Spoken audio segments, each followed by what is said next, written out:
تو جناب جیسے میں نے وقفے سے پہلے عرض کیا تھا کہ جن معاملات پر ہمارا کوئی جو ہے تنازع نہیں ہونا چاہیے اور جو معاملات جو ہیں برسوں پہلے بلکہ ڈیکیڈز دہائیوں پہلے طے ہو جانے چاہیے، وہ مسئلے آج بھی پاکستان پہ جو ہیں مسلط ہیں۔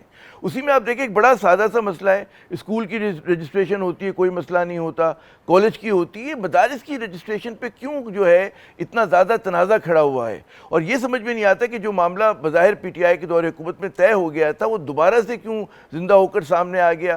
مولانا فضل الرحمان صاحب کس چیز کا تقاضا کر رہے ہیں، ان کا کیا مطالبہ ہے، وہ کس قسم کی تبدیلی چاہتے ہیں؟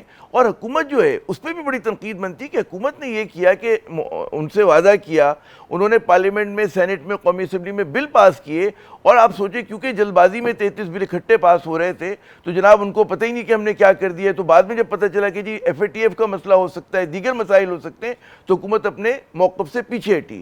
مسئلہ یہ کہ جی دونوں طرف سے، چاہے حکومت کا جو ایک اس کا جس طرح سے اس نے عمل کیا وہ جہاں پہ جو ہے قابل تنقید ہے، وہاں پر یہ بھی سمجھنا ہوگا کہ جی مولانا کس چیز کی فرمائش کر رہے ہیں۔ ہم نے رہنمائی کے لیے زحمت دی ہے، بہت ہی جانا مانا نام ڈاکٹر محمد راغب حسین نعیمی صاحب کسی تعارف کے محتاج نہیں ہیں، چیئرمین اسلامی نظریاتی کونسل ہیں اور جامعہ نعیمیہ لاہور کے ناظم اعلیٰ بھی ہیں۔ بہت بہت شکریہ ڈاکٹر صاحب اپنا قیمتی وقت دینے کا۔ تو جناب مجھے سمجھائیے کہ آپ جمعیت علماء اسلام کے اعتراضات کو یہ مدارس کی رجسٹریشن کے معاملے پر کیسے دیکھتے ہیں، اور دوسری طرف حکومت کا رویہ بھی ہے کہ وعدہ کیا اور پھر مکر گئے؟ جی بسم اللہ الرحمن الرحیم۔ ہمیں نا اس پورے سوال کا جواب حل کرنے کے لیے ذرا ماضی میں جانا پڑے گا۔ 29 اگست 2019 اتحاد تنظیمات مدارس دینیہ اور وزارت تعلیم میں ایک معاہدہ ہوا، اور وہ معاہدہ ایک حتمی معاہدہ تھا۔ یہ بات معاہدے میں لکھی بھی ہوئی تھی، اور اس میں یہ بات بھی لکھی ہوئی تھی کہ اس معاہدے کے بارے میں جب تک کوئی نوٹیفیکیشن نہیں آ جائے گا اس وقت تک یہ مدارس 1860 کی سوسائٹی ایکٹ کے تحت رجسٹر ہوں گے، اور اس کے بعد پھر نئے نظام میں آ جائیں گے۔ ٹھیک ہے۔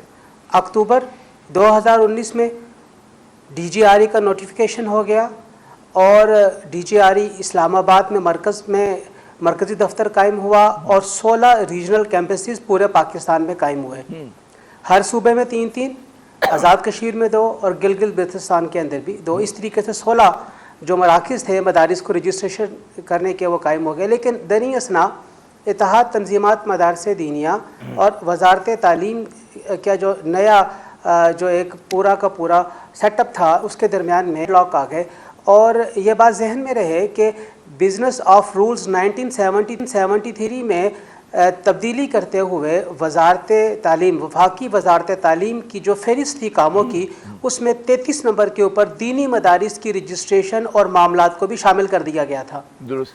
اب جب یہ پورا کا پورا معاملہ سیٹ اپ ہو گیا تو مدارس کی رجسٹریشن نہیں ہو پا رہی تھی، تو اس ضمن میں یہ بات سامنے آئی کہ کچھ مدارس کی طرف سے یہ بات تھی کہ اگر انہیں موقع دیا جائے، اور مدرسے بھی بہت زیادہ ہو چکے ہیں، تو جس طریقے سے یونیورسٹیاں اور بورڈ نئے بن جاتے ہیں اسی طریقے سے مدارس کے بورڈ بھی نئے بن جائیں تاکہ مدارس کی رجسٹریشن ہو سکے۔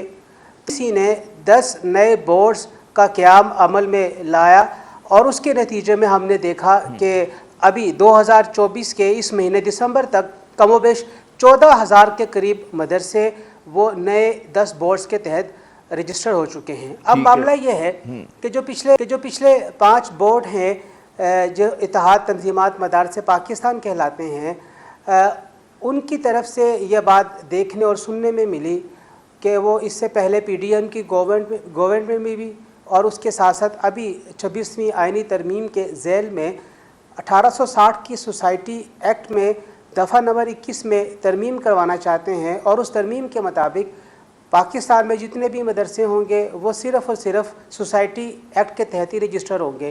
اس طریقے سے تنازع سامنے یہ آیا کہ وہ 14,000 مدارس جو کہ ڈی جی آر ای میں رجسٹر ہو چکے ہیں ان کا کیا بنے گا؟ کیا ان کی رجسٹریشن ختم ہو جائے گی؟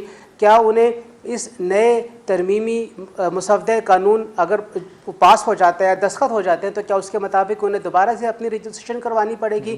اس وجہ سے یہ تنازع ہمیں سامنے دیکھنے کو ملا۔ اور اس میں جو کہا جا رہا ہے کہ جی اپنا جملہ مکمل کر لیں پلیز۔ جی برائے مہربانی۔ جی جو کہ فیٹف کے کوئی معاملات ہیں، میں نہیں سمجھتا ہوں کہ فیٹف کے اس میں کسی بھی قسم کے معاملات ہیں، کیونکہ منی لانڈرنگ کو اگر روکنا ہے تو اس کے لیے جو سب سے بہترین ذریعہ ہے وہ ہے اکاؤنٹس کا بینک میں کھلوایا جانا۔ مدارس کے اکاؤنٹ بینک میں کھلیں گے تو کسی بھی قسم کی اگر منی لانڈرنگ ہوتی ہے تو وہ سامنے آئے گی۔ نعیمی صاحب، میں خطا کلامی یوں کر رہا تھا کہ مجھے کہا جا رہا ہے کہ ایک وقفہ لے لیں، وقفہ ہم لیتے ہیں اور پھر آ کر آپ سے وضاحت طلب کرتے کہ جی ایف اے ٹی ایف کا جو معاملہ ہے وہ کہاں تک جو ہے ایک چیلنج ہے، اور دیگر معاملات پہ آپ سے بات ہوتی ہے، لیکن وقفے کے بعد۔